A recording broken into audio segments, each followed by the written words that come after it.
Okay, I hope सब लोग join हो चुके हैं। एंड काव्य पटेल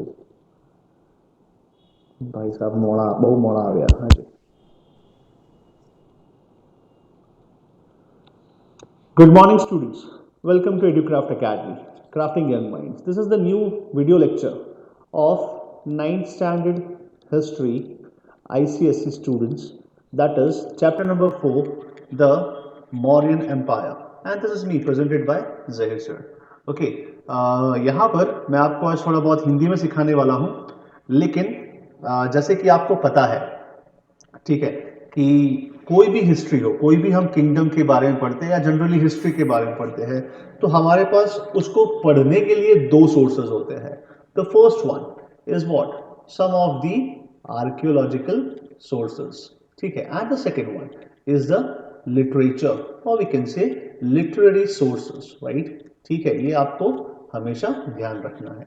तो यहां पर अगर हम मौर्यन एम्पायर की बात करें, ठीक है, मौर्यन एम्पायर की बात करते हैं, तो यहां पर हमें दोनों, दैट इज आर्कियोलॉजिकल सोर्सेज भी मिलते हैं और लिटरेरी सोर्सेज भी मिलते हैं मौर्यन एम्पायर के, ठीक है, राइट। अब देखिए यहां पर बस वही लिखा है, क्या लिखा है, मौर्य वंश के इतिहास को जानने के साधन, साधन मतलब sources. What were the sources? सबसे पहले यूनानी, यूनानी का मतलब होता है ग्रीस। आप सोचिए, आपको पता होगा कि, अच्छा सबसे पहले तो आपको बता देता हूं मैं कि जो मौर्य वंश था, ठीक है, जो मौर्यन किंगडम था या मौर्यन डायनेस्टी था, उसमें सबसे पहले जो राजा थे, ठीक है, वो थे चंद्रगुप्त मौर्य। ओके, उसके बाद आए थे बिंदुसार। कौन आए थे? बिंदुसार, ठीक है। अब बिंदुसार के बाद सुसिम, अशोक, तिस और उसके अन्य पुत्र। तो अशोक बनता है राजा। तो हम मौर्यन एम्पायर में ये तीनों राजाओं के बारे में जानेंगे और बखूबी ये तीन राजा जो है, ठीक है, इनका एक इंपॉर्टेंट कहेंगे कि रोल है भारतीय इतिहास में, या कहेंगे मौर्य डायनेस्टी में। ओके, तो चंद्रगुप्त मौर्य सबसे पहले राजा थे, उसके बाद बिंदुसार बने और उसके बाद अशोक बने, ठीक है। तो ये तीन राजाओं को हमारे सिलेबस में पढ़ना है, राइट। हम बाद में भी ये सब डिस्कस करेंगे, लेकिन यहां पर याद रखना है जो पहले राजा थे, ठीक है, दैट इज कौन थे? चंद्रगुप्त, बहुत बड़ा नाम है, टाइम कम पड़ जाएगा, चंद्रगुप्त मौर्य। तो इसको मैं शॉर्ट में लिखूंगा CGM, ठीक है, याद रहेगा। Are you okay with my teaching method? ऐसे ही मैं पढ़ाऊंगा, ठीक है, right. Is it okay for you guys? Okay okay okay, क्योंकि बहुत लंबा नाम है Chandragupta Maurya, that is why CGM, ठीक है। तो ध्यान रखिएगा CGM क्या है, एंड चंद्रगुप्त मौर्य ही वो जहां जहां पर होगा वहां वहां पर मैं पूरा नाम दूंगा। लेकिन जो ग्रीस, जो यूनान, यूनान का मतलब होता है ग्रीस, ठीक है। तो ग्रीस से कहीं ना कहीं इनके संबंध थे, और आपको पता ही है, आपने वो स्टार प्लस पे कहीं पर आती होगी सीरियल जहां पर जो है ग्रीस की बात की गई है। बताता हूं क्या है। सो यूनान दैट इज ग्रीस, ग्रीस का जो राजदूत है, राजदूत का मतलब होता है डिप्लोमैट। जो डिप्लोमैट था जिसका नाम था क्या? मेगास्थेनेस, ठीक है। सो यहां पर अपने बुक में भी लिखा है मेगास्थेनेस। सो मेगास्थेनेस की जो बुक थी वो थी इंडिका। क्या थी? इंडिका। सो ये बुक जो इंडिका है, वहां से हमें मौर्य एम्पायर की सबसे ज्यादा जानकारी मिलती है। First source, the first literary source of the Mauryan dynasty या Mauryan era is what? The book that is Indica. और ये किसने लिखी थी? तो कहेंगे मेगास्थेनस, जो कहां से थे? ग्रीस से थे। ग्रीस के जो रिप्रेजेंटेटिव थे, या कहेंगे ग्रीस से जो डिप्लोमैट थे, वो यहां पर सबसे पहले। Second, someone is knocking again. Faizan Qureshi, धर्म, शाह विश्व, ये तीनों लेट आए हैं भाई साहब, ठीक है, जरा ध्यान दीजिए, थोड़ा सोना कम कर दीजिए, ठीक है। अब सेकंड, सेकंड जो है वो है कौटिल्य, और इनका सबसे महत्व, सबसे इंपॉर्टेंट सबसे इंपॉर्टेंट चीज यहां पर इनका ही है। Again someone is here, Urvil, all the late comers. ठीक है, सो कौटिल्य, ठीक है, इसको हम चाणक्य भी कहते हैं। ठीक है, कौटिल्य इनका नाम है, चाणक्य नाम है, और थर्ड नाम जो है उनका वो है विष्णुगुप्त। ठीक है, ये तीनों अगर नाम जो भी अलग अलग बुक्स में अलग अलग नाम से इनको संबोधित किया जाता है, इनको एड्रेस किया जाता है, कौटिल्य, चाणक्य और विष्णुगुप्त, ये तीन हो, one and only one person है। ठीक है, और वो हमारे चाणक्य भाई साहब ही है। तो कौटिल्य का अर्थशास्त्र, ठीक है, मतलब कौटिल्य ने भी एक बुक लिखी थी और उस बुक का नाम क्या था? अर्थशास्त्र। ठीक है, अब आपको लगेगा बेटा ये अर्थशास्त्र क्या है? अर्थशास्त्र मतलब इट डील्स विथ व्हाट?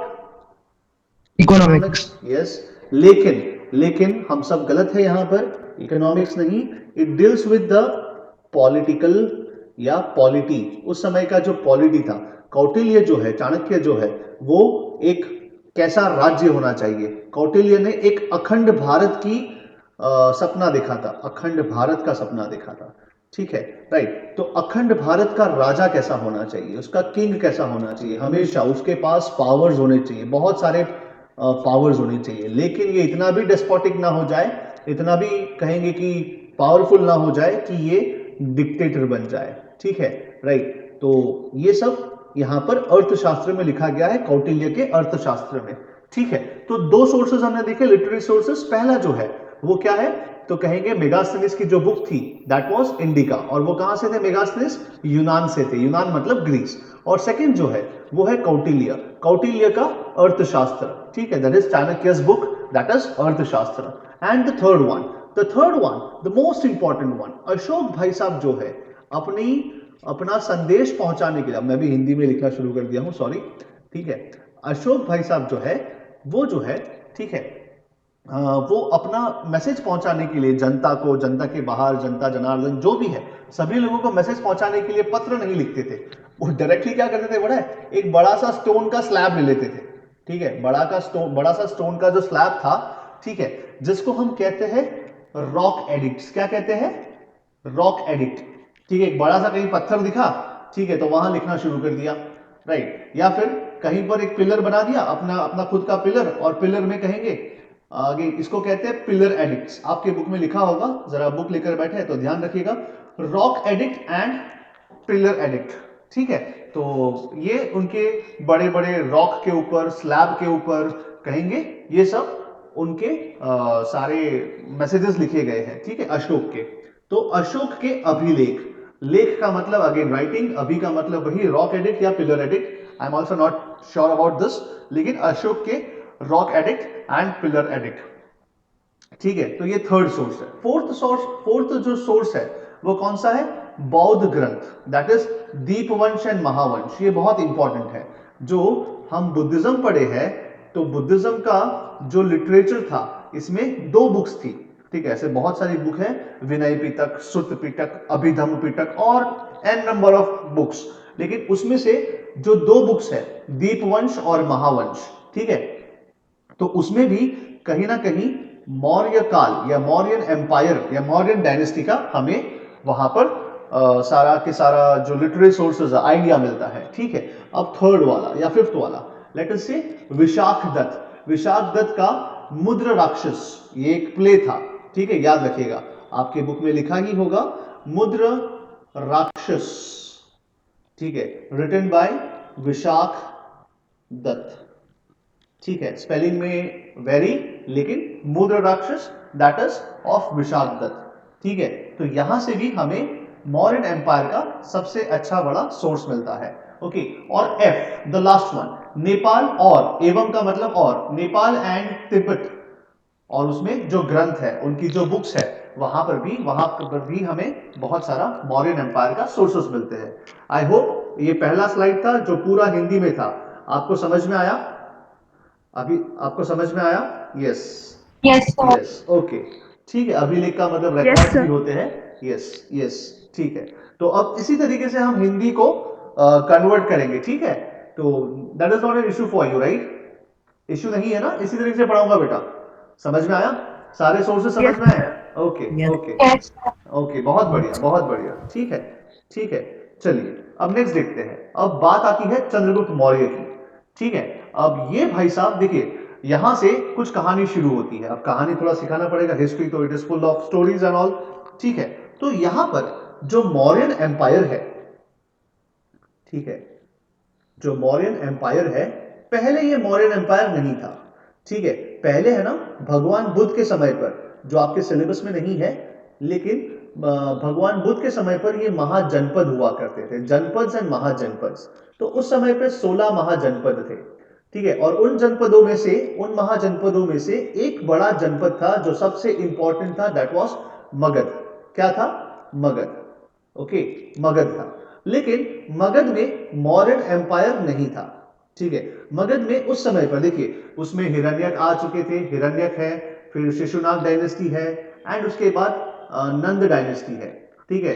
ये मतलब भगवान बुद्ध से लेकर अभी तक कहेंगे Hiranyaka dynasty, Shishunaga dynasty and ये है नंद डायनेस्टी, ठीक है। तो मगध पे उस समय पे जिसका राज था वो थे नंद डायनेस्टी। कौन थे? नंद डायनेस्टी थी, मतलब नंद वंश, ओके। मैं लिख दूं यहां पर नंद वंश, ओके। नंद वंश वहां पर राज करता था, ठीक है। और नंद वंश जो है, या फिर कहेंगे जो नंद डायनेस्टी, देखो ये नंदा नहीं है, ये नंद ही है। जो नंद डायनेस्टी है उसका जो लास्ट रूलर था, जिसका नाम था धनानंद। क्या नाम था बेटा? धनानंद नाम था, ठीक है। समझ में आ रहा है? समझ में आ रहा है बेटा? Give me thumbs up. समझ में आ रहा है सभी को? Okay, okay. So Mauryan empire, okay. Ganesh को समझ में नहीं आ रहा, कोई दिक्कत नहीं है, गणेश में समझाता हूं वापस, ठीक है। सो जो मौर्यन एम्पायर था, मौर्यन डायनेस्टी था, उसके पहले, ठीक है, उसके पहले जनपद तो थे ही, सारे के सारे जनपद तो थे ही, ठीक है। और वो कितने जनपद थे? 16 थे। 16 महाजनपद हुआ करते थे, 16 राज्य हुआ करते थे, 16 जनपद हुआ करते थे। और वो 16 में से सबसे इंपॉर्टेंट वाला जो जनपद था वो था मगध, ठीक है। अब मगध में मौर्यन एम्पायर डायरेक्टली नहीं आया था, मगध में उससे पहले हिरण्यक्ष आए थे, उसके पहले शिशुनाग, उसके बाद में शिशुनाग आए थे, और लास्ट में थे नंस। कौन थे? नंद, नंद डायनेस्टी के लोग थे, ठीक है। और नंद के बाद आए थे मौर्यंस, ठीक है, चंद्रगुप्त मौर्य, सीजीएम आया था, ठीक है। सो यहां पर जो नंद डायनेस्टी है, अब मुझे थोड़ा बैकग्राउंड तो समझाना पड़ेगा ना, कि मौर्यन एम्पायर फिर रातों रात ऐसे ही बस बड़ा हो गया और आ गया, नहीं। तो नंद डायनेस्टी का जो लास्ट रूलर था, ठीक है। अब लास्ट रूलर का मतलब क्या? पक्का है कि इसके बाद कौन आएगा? इसके बाद कौन आएगा भाई?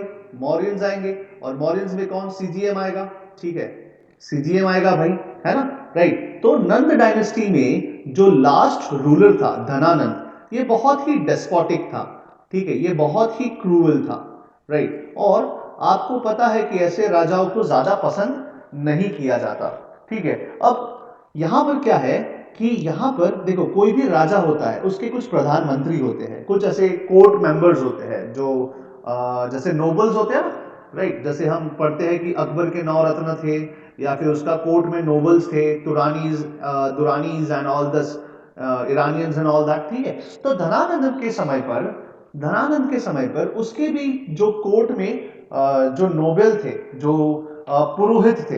अब पुरोहित क्या होता है? पंडित। आप वैदिक काल पढ़ चुके हैं, तो वैदिक काल में ब्राह्मणिज्म जो था और राइज ऑफ जैनिज्म, बुद्धिज्म और वो सब हम पढ़ चुके हैं। तो यहां पर जो पंडित थे, वो पंडित दो पर, मतलब बहुत सारे पंडित थे, उसमें से सबसे इंपॉर्टेंट जो पंडित थे वो थे कौटिल्य। कौन थे बेटा? कौटिल्य, ठीक है। और कौटिल्य के बाद जो सेकंड रैंक पे आते थे, या उनके ही साथी थे, I am not sure about that, जो थे वो थे राधागुप्त। कौन थे? राधागुप्त, ठीक है। तो ये दो इंपॉर्टेंट कहेंगे मंत्री हुआ करते थे, या कहेंगे राजपुरोहित, या लेटर से पंडित हुआ करते थे। अब कौटिल्य भाई साहब जो है, ठीक है, देखिए कभी भी याद रखिएगा, याद रखिएगा कि जब कभी भी किंग जो है, जब कभी भी किंग जो है उसके संतरी या उसके मंत्री की बात नहीं सुनता, ठीक है, या कोई मंत्री कोई मंत्री डर के मारे किंग की हां में हां मिलाता है, मतलब उसका डिक्लाइन जो है वो पक्का है कि वो डिक्लाइन कर ही जाएगा, ठीक है। समझ में आ रहा है?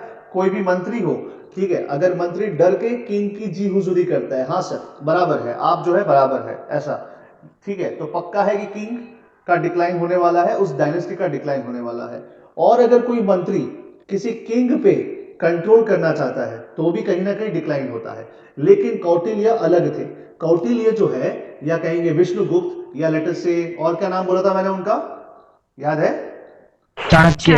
चाणक्य। बहुत बढ़िया। ठीक है, तो जो चाणक्य थे, ठीक है, राइट, ये थोड़े अलग किस्म के थे। ये चाहते थे कि मैं अखंड भारत, ठीक है, अखंड भारत का सपना देखते थे। और ये कहीं ना कहीं धनानंद की जो पॉलिसीज थी, धनानंद के जो एक्ट थे, उसको क्रिटिसाइज करते थे। उसकी जहां गलती होती थी वहां पर उसको टोकते थे, क्योंकि ये उस समय पे प्राइम मिनिस्टर की तरह पर एक्ट करते थे। ठीक है, किंग तो भले ही धनानंद था, लेकिन प्राइम मिनिस्टर, मिनिस्टर्स में सबसे इंपॉर्टेंट तो कहेंगे चाणक्य और राधागुप्त थे। ठीक है, तो एक बार क्या होता है कि धनानंद को गुस्सा आता है, बोले चाणक्य बहुत टांग अड़ा रहा है, मैं जो भी करूं, ठीक है, मेरी पॉलिसीज। और बखूबी धनानंद जो है अपनी जनता के प्रति, या लेटर से कुछ भी, मतलब ही वॉज नॉट एथिकल, जरा भी मॉरल नहीं था उनमें, जरा भी नो नीति नहीं थी। ठीक है, अच्छी नीति नहीं थी, हमेशा ही क्या करते थे, डेस्पोटिक रहते थे। राइट, तो चाणक्य ने क्या किया, क्रिटिसाइज करना शुरू किया। तो धनानंद को एक बार गुस्सा आया, तो धनानंद ने क्या किया, धनानंद ने जो है चाणक्य को राज से, मतलब कोर्ट से भी, अपना जो कोर्ट था, अपना जो दरबार था, उससे बेइज्जत करके बाहर फेंक दिया। बोले जाइए, आपकी जरूरत नहीं है। अब चाणक्य भाई साहब चाणक्य थे, ठीक है, ऐसे वैसे तो कोई थे नहीं। तो आपको पता है कि ब्राह्मण जो होते हैं ना, मैं गुजराती में लिख रहा हूं, ठीक है, जो ब्राह्मण जो होते हैं, ठीक है, उनके पीछे एक शिखा होती है, एक चोटी होती है। पता है आपको? जो यस पुरोहित होते हैं, जो ब्राह्मण होते हैं, वो चोटी होती है उनकी, वो शिखा होती है। आई होप आप सबको पता होगा। ठीक है, तो ये ब्राह्मण जो थे, कौटिल्य, चाणक्य, उन्होंने एक ओथ ली। क्या ओथ ली?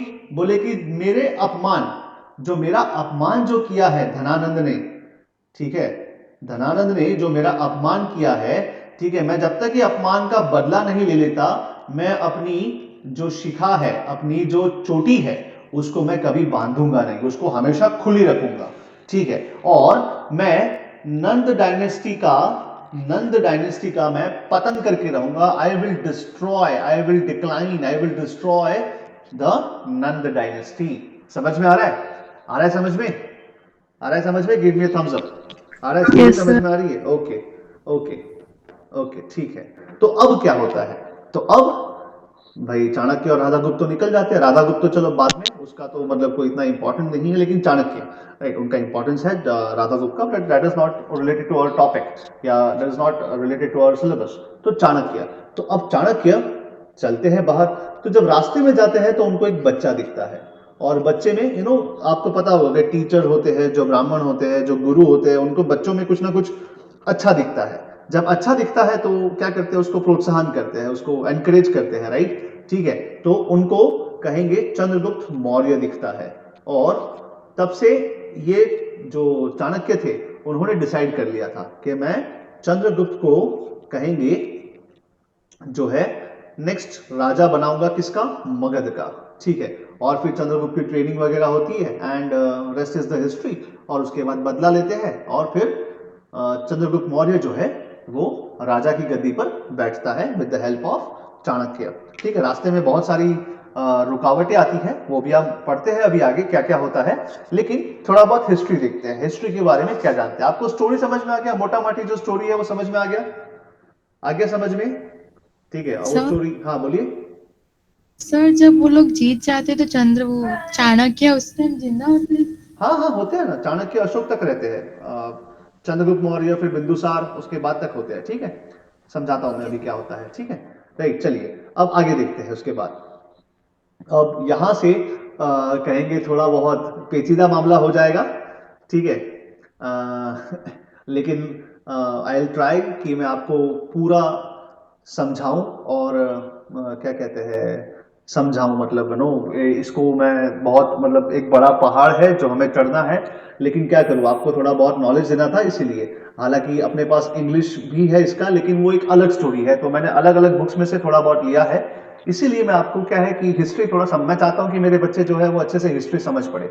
ठीक है, राइट। तो बस वही देखते हैं क्या है। अब देखिए CGM, ठीक है, इसका रिलेशन क्या था ग्रीस से वो भी समझाता हूं, ठीक है।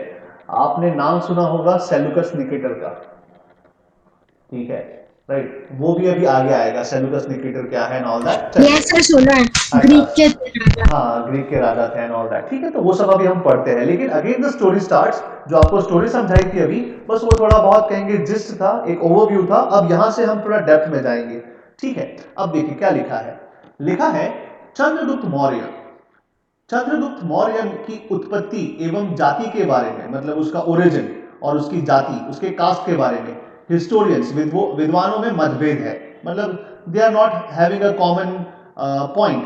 जो विद्वान है, जो हिस्टोरियंस है, they don't have a common point, ठीक है।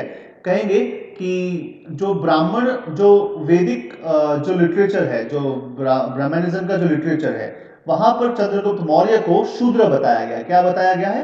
शूद्र। लेकिन वही ऑन द कॉन्ट्ररी जब बुद्धिस्ट लिटरेचर पढ़ते हैं, जब बुद्धिस्ट टेक्स्ट पढ़ते हैं, तो वहां पर CGM को, चंद्रगुप्त मौर्य को क्षत्रिय बताया गया है, ठीक है। तो उसका जो ओरिजिन है, जो उसका उत्पत्ति है, ठीक है, that is not clear, we don't have a common point, मतभेद है between the historians and between the विद्वांस एंड ऑल दैट, ठीक है। तो कोई कहता है ये शूद्र थे, कोई कहता है ये मौर्य जो थे ना, मौर्य, ये एक जाति थी, मोरी जाति, ठीक है। मोरी जाति शूद्र जाति होती है, तो कहेंगे उसी पे से मौर्य वंश का नाम पड़ा है। इस तरीके से कुछ ना कुछ होते हैं, ठीक है। चलिए अब आगे देखते हैं क्या लिखा है। लिखा है चंद्रगुप्त मौर्य एवं मौर्य के उत्पत्ति एवं जाति के बारे में विद्वानों में मतभेद है, ठीक है।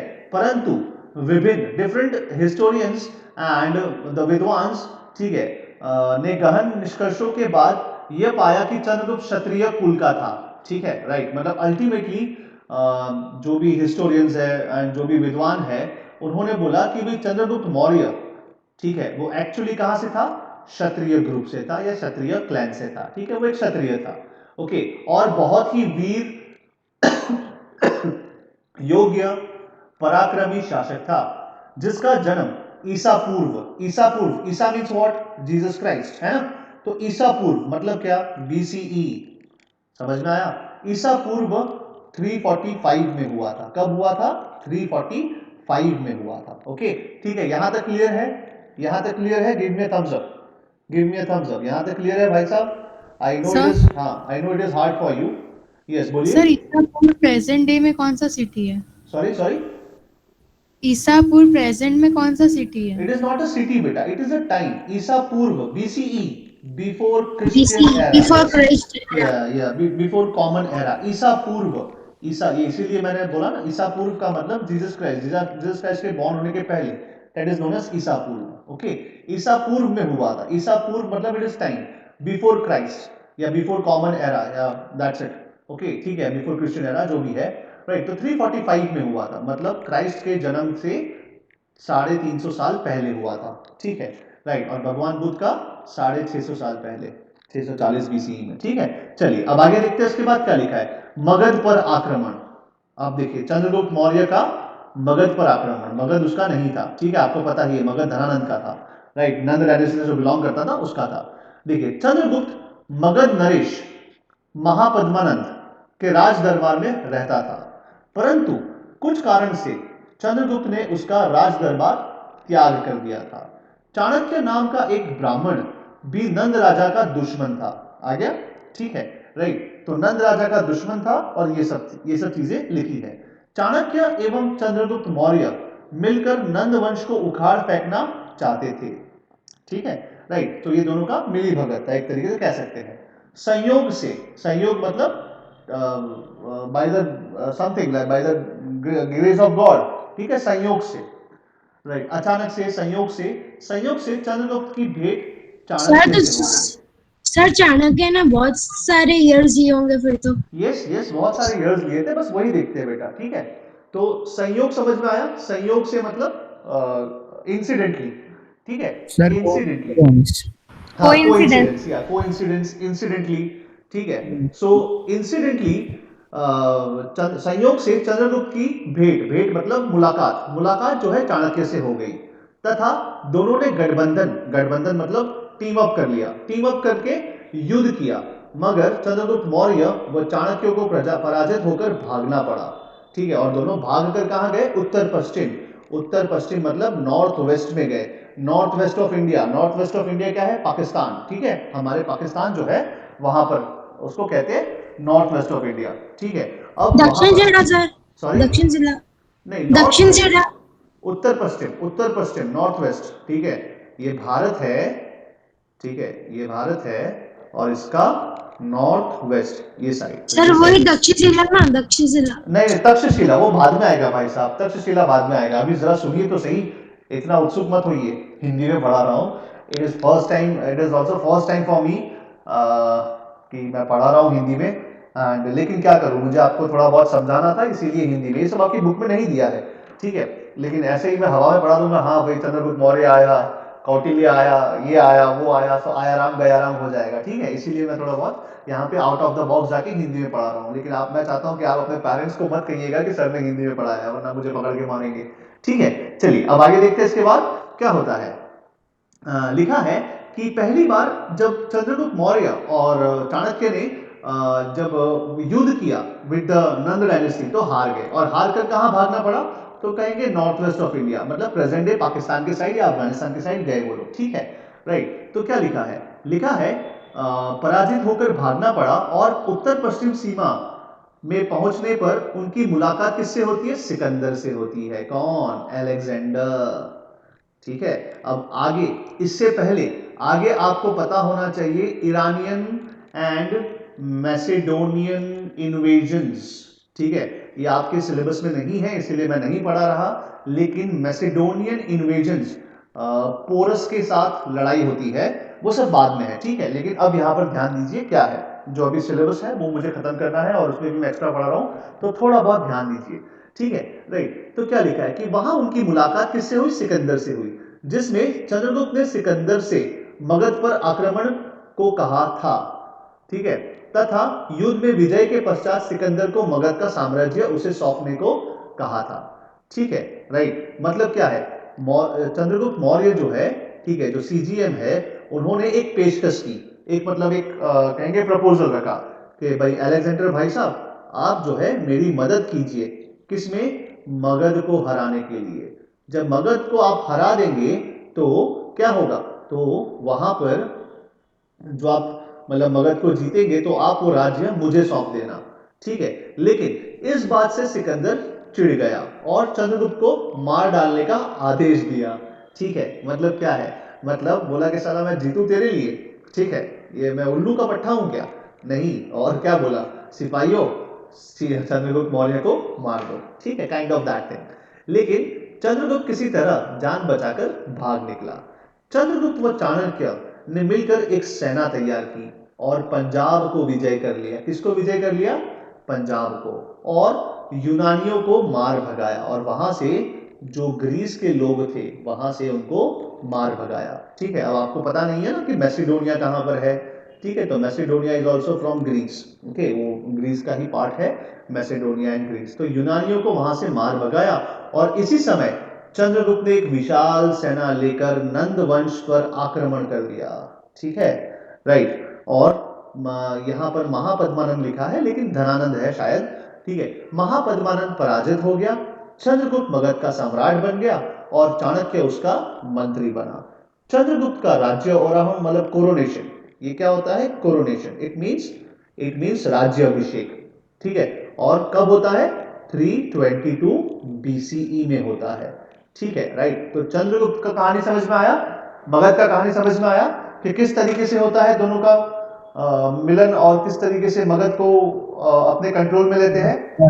ठीक है, वो यहाँ पर महापद्मानंद लिखा है, it is Dhanananda. Okay, Dhanananda ही समझिएगा, क्योंकि धनानंद मैंने भी कहीं सर्च किया है, वो धनानंद ही था। महापद्मानंद लिखा है। इन शॉर्ट, नंद डायनेस्टी को हटाया, नंद डायनेस्टी को हटाया, और कौन बना भाई? मौर्यन राज्य का या मौर्यन डायनेस्टी का यहाँ पर कहेंगे कि एस्टैब्लिशमेंट करते हैं। ओके, ठीक है। तो कब हुआ था, कब होता है ये? अराउंड अबाउट 322 BCE, ईसा पूर्व। ईसा पूर्व का मतलब है BCE। ओके, ठीक है। तो 322 BCE मतलब क्राइस्ट के 320 साल पहले।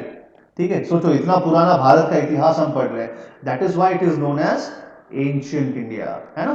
ठीक है, 640 बुद्धिज्म, ठीक है ना, और जैनिज्म इसी काल के आसपास, राइट। उसके पहले क्या है, हड़प्पा। तो ये भारत का इतिहास हम पढ़ रहे हैं, हम पढ़ रहे हैं एंशियंट इंडिया। ठीक है, अब देखिए क्या होता है। अब जैसे ही 322 में मगध पर अपना कब्जा करने के बाद भाई साहब जो है आराम से राज करते हैं। लेकिन क्या होता है, जैसे जैसे टाइम जाता है, तकरीबन कहेंगे कि 17 साल बाद, ऑलमोस्ट 305 है ना, यहाँ पर क्या बीसी में क्या होता है, जितना कम है, ठीक है, वो उतना अर्ली पीरियड है, राइट। मतलब 322 पहले आया था और 305 बाद में आया था। 305 मतलब ऑलमोस्ट 17 साल बाद, ठीक है, राइट। तो 17 साल बाद यहां पर एशिया में जो राजा था, क्या राजा था वो देखते हैं। 305 बिफोर क्राइस्ट सीरिया के शासक सेल्यूकस ने भारत पर आक्रमण कर दिया। ठीक है, समझ में आया। सेल्यूकस निकेटर आया ना, वो कहां का राजा था, तो कहेंगे सीरिया का। और आई होप आपको पता है सीरिया, ईरान, इराक ये सब मिडिल ईस्ट कंट्रीज है ऑलमोस्ट, मतलब मिडिल ईस्ट नहीं है, वेस्ट एशियन कंट्रीज है, लेकिन मिडिल ईस्ट के पास है। ओके, ठीक है। तो सीरिया का जो राजा था, जो शासक था, सेल्यूकस निकेटर, उसने भारत में आक्रमण कर दिया, जिसे चंद्रगुप्त मौर्य ने पराजित कर दिया। ठीक है, और कहा जाता है कि उनके बीच में एक संधि होती है, उनके बीच में एक ट्रीटी होती है, और ट्रीटी में कहेंगे उनकी शादी करवा यस, सेल्यूकस निकेटर की बेटी होती है हेलेना। क्या नाम होता है, हेलेना। ठीक है, तो सीजीएम और हेलेना की शादी होती है। ठीक है, लेकिन चंद्रगुप्त मौर्य किसी और से प्यार करता होता है, लेकिन चाणक्य क्या कहता है, तू इसी से शादी करेगा, काइंड ऑफ दैट थिंग। ठीक है, सो हेलेना से शादी होती है, और हेलेना का यार नहीं पता नाम, बाद में देखेंगे उसका। ठीक है, हिस्ट्री में ये सब नहीं पूछते। और उनका बेटा जो है, उनका बेटा ऐसा जस्टिन कहा जाता है। तो हेलेना वॉज ईगरली ट्राइंग कि जस्टिन बने राजा, लेकिन उसके बाद राजा जो बनते हैं वो है बिंदुसार। ठीक है, राइट। अब देखते हैं आगे क्या होता है, आगे हम पढ़ते हैं क्या होता है। ठीक है, लेकिन ये ट्रीटी जो होती है, ये ट्रीटी में क्या होता है, तो देखते हैं सीरिया से जो सेल्यूकस निकेटर आता है, वो देखता है कि मेरी हार क्यों हुई। तो मेरी हार हुई बिकॉज ऑफ द एलिफेंट्स जो इनके पास थे, ये एलिफेंट्स बहुत भारी थे। तो ट्रीटी में क्या करता है, सेल्यूकस निकेटर जो है वो बोलता है एक काम कर, तू मुझे 500 एलिफेंट्स दे। ठीक है, 500 एलिफेंट्स दे, और बदले में you take my daughter as your married wife, ठीक है, एज योर लीगल वाइफ, और बहुत सारे एरिया भी देता है। एरिया का नाम मुझे याद है, काबुल, हेरात, और वो सब बाद में देखेंगे वो सब चीज़ें क्या है, लेकिन ये चीज़ ध्यान रखना। और कल मैंने आपको कुछ सिखाया था, पता है, लास्ट लेक्चर में मैंने आपको कुछ सिखाया था, वो गोमतेश्वर का स्टैचू जो है, ठीक है, वो सिखाया था, वो भी अभी समझाता हूँ मैं आपको क्या है। ठीक है, राइट। अब यहाँ पर देखिए क्या होता है। 300 पूर्व ईसा मतलब 305 बीसीई में सीरिया के शासक सेल्यूकस ने भारत पर आक्रमण कर दिया, जिसे चंद्रगुप्त मौर्य ने पराजित करके सेल्यूकस एवं चंद्रगुप्त के बीच में एक संधि हो गई। संधि का मतलब क्या होता है, ट्रीटी हो गई, जिसके परिणाम स्वरूप, परिणाम मतलब as a result of this treaty, Seleucus ने चंद्रगुप्त को अपने साम्राज्य का पूर्वी भाग दे दिया। कौन सा भाग दिया, अपना जो साम्राज्य का जो पूर्वी भाग थे, 4 प्रोविंसेस वर देयर। ठीक है, and this 4 provinces were Kabul, ठीक है, Herat, right, Kandahar, and I don't know the extra one, Kandahar, Kabul, Herat, and Takshashila I think, या फिर यस मकरान कोस्ट। ठीक है, ये चारों आपका आंसर है बेटा। ठीक है, किसी ने माइक्रोफोन ऑन रखा है, आई वुड रिक्वेस्ट कि माइक्रोफोन ऑफ करिए। कोई कुछ खा रहा है, और विश्व भाई साहब खाते खाते पढ़ रहे हैं, बहुत ही बढ़िया।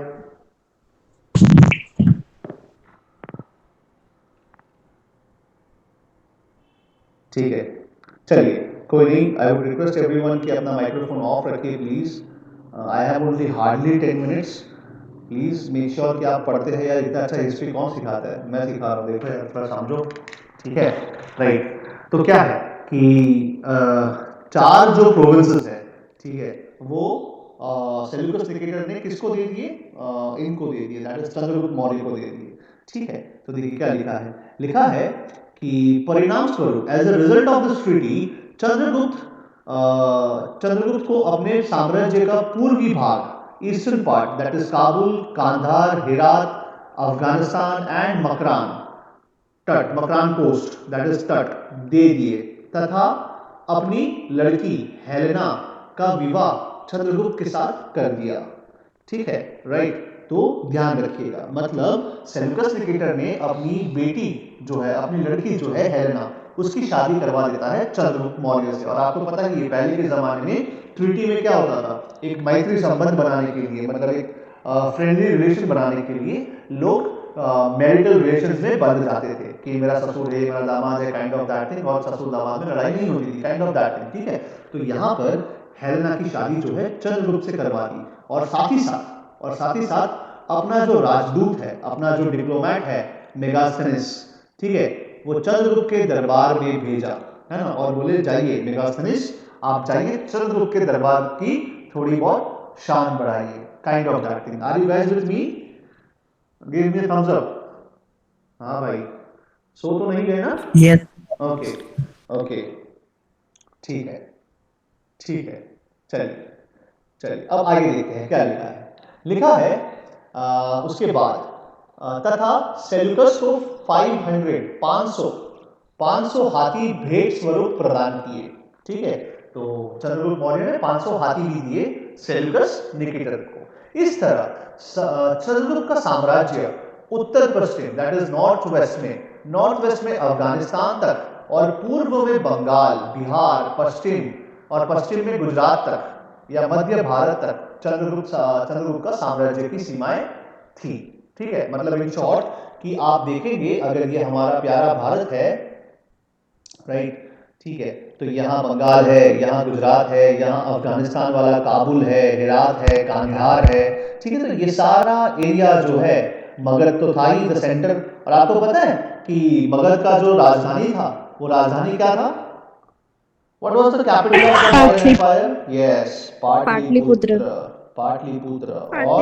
और ये पाटलिपुत्र was मतलब is the present day Patna. Bihar का जो पटना है ना, yes, तो बिहार का जो पटना है उसी को पाटलिपुत्र कहा जाता है। ठीक है, या पाटलिपुत्र को ही आज के जमाने में पटना कहा जाता है। सोचिए भारत में इतने वीर शासक हुए हैं, मतलब it is the cradle of one of the histories, right. ठीक है, चलिए अब आगे देखते हैं क्या होता है। अब आगे देखते हैं चंद्रगुप्त के शासनकाल में मौर्य साम्राज्य राजनीतिक, political, social, economic, religious, literature, handicraft या कला और स्कल्पचर समस्त क्षेत्रों में अपनी पूर्ण विकसित अवस्था में था। मतलब राजनीतिक मतलब पॉलिटिकल, सोसाइटी, इकोनॉमिक्स, धार्मिक रिलीजियस, साहित्यिक मतलब लिटरेचर, कला एंड स्थापत्य मतलब आर्ट एंड कल्चर, ठीक है, सभी क्षेत्रों में अपने मतलब पूरा एडवांस में था। ठीक है,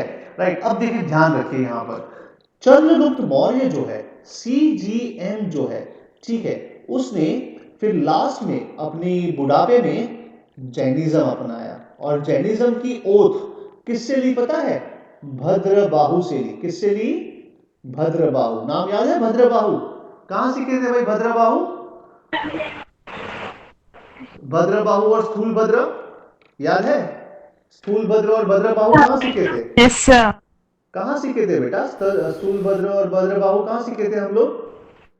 कल जैनिज्म मतलब जैनिज्म में सीखे थे। जैनिज्म। हाँ, जो दो सेक्ट पढ़े थे, है ना, जो दो सेक्ट पढ़े थे, श्वेतांबर्स एंड दिगंबर्स, राइट। तो भद्रबाहु वाले कौन थे? कर्नाटका वाले थे। कौन थे? कर्नाटक वाले, है ना, राइट। समझ में आ रहा है? जो दिगंबर्स थे। ठीक है, आई होप आपको याद रहा होगा। Okay, because history is very hard to remember. लेकिन भद्रबाहु जो है, उनके शरण में जाकर कहेंगे चंद्रगुप्त मौर्य जो है जैनिज्म को अपना लेते हैं। और देखिए क्या लिखा है। लिखा है उसके बाद जो श्रवण बेलगोला था, याद है श्रवण बेलगोला कहां पर है? कर्नाटका में है श्रवण बेलगोला। और वहां पे किसी की बड़ी सी मूर्ति है। कौन सी मूर्ति है भाई? बाहुबली की मूर्ति है, गोमतेश्वर स्टैच्यू। याद है कुछ? कल सिखाया था मैंने। Yes sir. Yes sir. बस वही लिखा है। देखो क्या लिखा है। चंद्रगुप्त जैन धर्म का संरक्षण था। संरक्षक था और वृद्ध अवस्था में इन दी ओल्ड एज इन 290 से 298 बीसी दक्षिण में श्रवणबेलगोला के गिरी पर्वत पर उपवास द्वारा उसने प्राण त्याग दिए। ठीक है, मतलब क्या थे? मतलब चंद्रगुप्त मौर्य भले ही कौटिल्य के साथ था, ब्राह्मण के साथ था, लेकिन उसने वो जैनिज्म का फॉलोवर था और वृद्ध अवस्था में उसने संन्यास लिया। और संन्यास का समय कब था? 298 बीसीई। ठीक है, और साउथ में श्रवणबेलगोला नाम आपको याद होना चाहिए, याद रखिएगा, भद्रबाहु की शरण में जाकर रहना शुरू कर दिया। ठीक है, इस तरीके से होता है। और कहा जाता है कि जो जैन्स में क्या होता है आपको पता है, बहुत ही हार्ड पेनेंस होता है। तो उन्होंने अन्न और जल, ठीक है, दोनों का त्याग किया। जो जैन्स में बखूबी पर्यूषण में होता है, लेकिन पर्यूषण तो बहुत शॉर्ट समय के लिए होता है, 8 या 10 डेज के लिए होता है। लेकिन इन्होंने CGM ने, दैट इज चंद्रगुप्त मौर्य ने क्या किया कि अपनी पूरा लाइफ, जब तक वो मरे नहीं तब तक उन्होंने खाना नहीं खाया और पानी नहीं पिया और अपने प्राण त्याग दिए। ठीक है, so this was Chandragupta Maurya. Okay, समझ में आया बेटा? चंद्रगुप्त मौर्य समझ में आया? आ रहा है समझ में? Yes sir. ओके, सो चंद्रगुप्त मौर्य खत्म हुआ यहाँ पे। ठीक है, Yes, sir. राइट। अब नेक्स्ट क्लास में हम जो है बिंदुसार और कहेंगे कि अशोक को पढ़ेंगे। ठीक है, right. So stay tuned. Sir. Okay, right. और नेक्स्ट क्लास में हम मिलते हैं।